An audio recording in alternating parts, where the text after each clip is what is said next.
Pesona Jokowi tak pernah pudar di masyarakat. Sementara PDIP semakin terpuruk. Tak ada kawan politik mendekat. Musuh politik semakin banyak. PDIP berada di jalan kesunyian dan kehampaan. Dan sangat kelihatan per hari ini PDIP itu terlihat hanya sendirian berjalan di tempat yang sunyi. Tidak ada teman, tidak ada sahabat, tidak ada orang, dan nyaris tidak ada kelompok-kelompok politik manapun yang mau berteman dengan PDIP. Luar biasa memang pengaruh Pak Jokowi, pesona Pak Jokowi. Baru-baru ini Pak Jokowi mengunjungi ke kota Temanggung, kemudian kemarin ke Kendal. Sambutan masyarakat luar biasa, animo, antusias.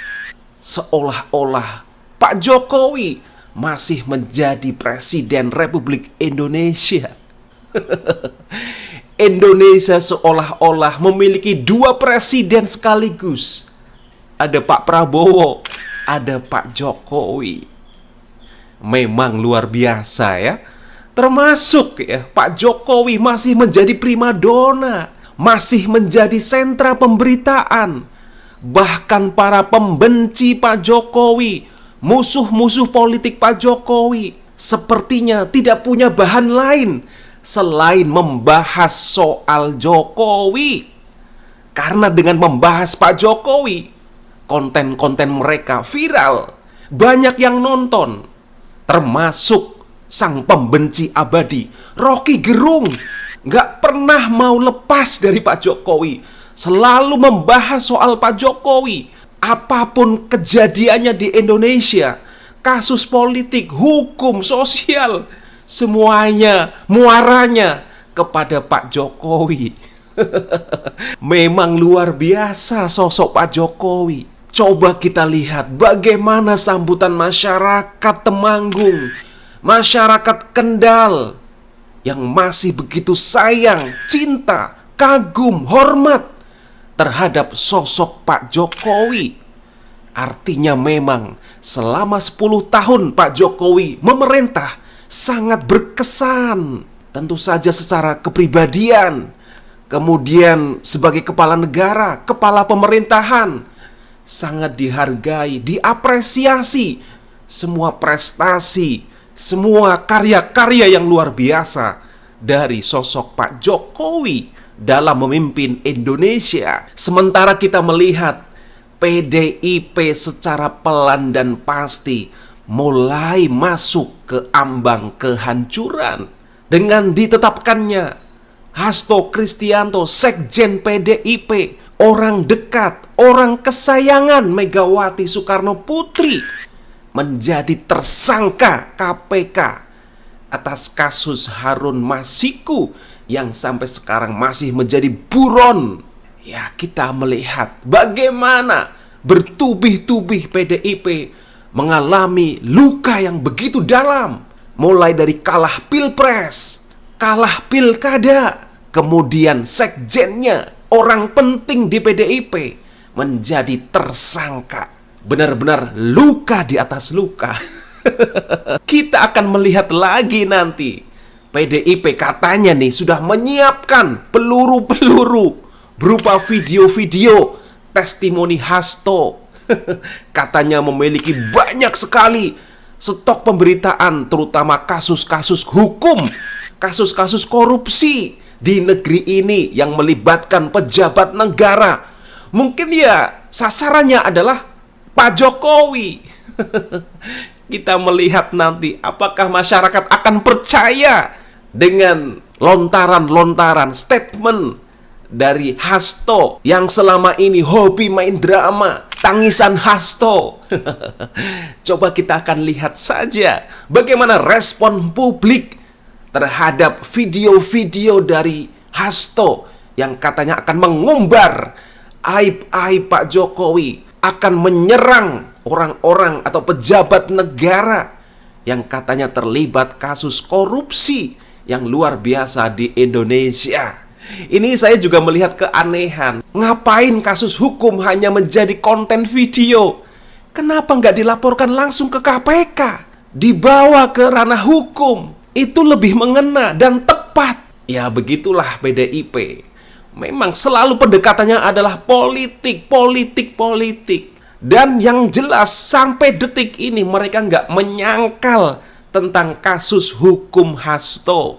Bahkan Hasto di videonya pun nggak sama sekali menyinggung soal kasus hukumnya, tapi lebih banyak narasi-narasi politik, menyinggung Pak Jokowi, menyenggol Pak Jokowi. Ya, sementara kasusnya nggak dibahas. Artinya apa? Benar bahwa Hasto sudah bermain suap. Artinya benar bahwa Hasto bersalah secara hukum dan layak untuk ditetapkan sebagai tersangka KPK dan layak masuk penjara. Itu secara tidak langsung diakui oleh Hasto. Jadi memang ke depan kita akan masih melihat peperangan yang luar biasa, steru yang luar biasa antara Pak Jokowi melawan PDIP. Sepertinya Pak Jokowi sangat menikmati diserang habis-habisan oleh PDIP. Beliau enjoy saja, santai, relax, menikmati betul ya. Sembari bermain dengan cucu-cucunya, berlibur dengan keluarganya, berkunjung ke sana kemari, dan mendapatkan sambutan warga yang begitu antusias, masih menyukai sosok Pak Jokowi. Benar-benar nikmat hidup Pak Jokowi. Sementara di sisi lain Megawati, elit PDIP sekarang ini begitu resah dan gelisah, menantikan apa lagi nih kejadian yang akan menimpa partai setelah kekalahan demi kekalahan. Sekjennya menjadi tersangka KPK. Siapa lagi nanti? Ya barangkali bisa ke Megawati. Karena apa? Turut tanda tangan di surat pengajuan ke KPU. Tapi saya juga heran ya, kenapa Pak Jokowi begitu enjoy, menikmati betul diserang bertubi-tubi. Bahkan kemarin ada seniman yang memamerkan lukisan Pak Jokowi yang benar-benar direndahkan secara martabat. Tetapi Pak Jokowi santai saja. Bahkan statementnya Pak Jokowi, kita hargai karya seniman yang luar biasa. Aspirasi politik lewat karya-karya lukisan, tidak masalah, silahkan dipamerkan. Begitu kata Pak Jokowi, santai. Biarlah masyarakat yang menilai. Dan kenapa Pak Jokowi membiarkan dirinya diserang begitu ya? Saya pun penasaran, kenapa ya Pak Jokowi begitu menikmati dihina, direndahkan, diserang, difitnah habis-habisan oleh para pembenci pengkritiknya. Tampaknya Pak Jokowi menurut saya ingin mengamankan, ingin memuluskan jalannya pemerintahan Pak Prabowo dan Mas Gibran. Biarlah semua menyerang Pak Jokowi, tetapi tidak menyerang Pak Prabowo, Mas Gibran, supaya kebijakan-kebijakan pemerintah, program-program pemerintah bisa berjalan dengan mulus, dengan baik. Biarlah semua persoalan tertimpa kepada Pak Jokowi. Apakah begitu ya? Karena apa? Ya, begitulah sosok Pak Jokowi. Selalu santai, ya, menikmati betul bahwa dia diserang, dihina, direndahkan, difitnah, gitu ya, diancam. Santai. Apakah memang Pak Jokowi sengaja menyedot kekuatan-kekuatan politik yang ada di negeri ini tertuju kepada Pak Jokowi, sementara Pak Prabowo, Mas Gibran dengan pemerintahannya itu tidak ada yang mengganggu, bisa berjalan dengan mulus, semua program kebijakan bisa terlaksana dengan baik, bisa dinikmati betul oleh masyarakat. Yang pasti PDIP saat ini banyak musuhnya. Kita lihat saja nanti dengan video-video terbaru dari Hasto akan memunculkan polemik pro kontra dan mengundang musuh-musuh baru. Maka siap-siap saja PDIP bisa tenggelam dalam pemilu 2029. Oke, sekian saja opini pribadi saya. Terima kasih dan sampai jumpa.